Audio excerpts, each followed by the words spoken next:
Welcome back to the channel. Today I'm going to show you how to change the blades on a John Deere D110. It's all the same, all the 42-inch is the same. So I jack the front end up, put it on stands, and I jack the back end up so it gives me enough room to go underneath. So there's two ways of going here. Use a 24mm socket or a 15/16. You can use your impact gun, or you can use a strong arm.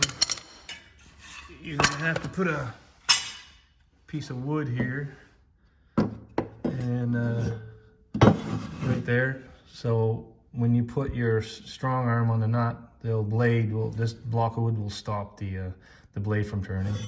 And since I got the impact gun, I just put it here. If you're wondering when you want to change your blades, if they look like this, you're past due. Yeah, you can sharpen them for a good, 3/8 of an inch. When you're starting to go up the ramp here, it's time to change them. Anyway, there's your part number right there. All right, don't put it upside down like a helicopter.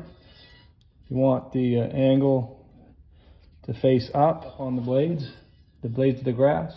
All right, line up the star pattern. Put the nut in the washer.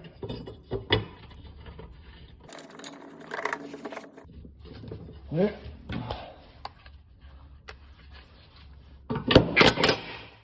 I'll just hold it one hand here. That's about 80 foot-pounds of torque. That's plenty.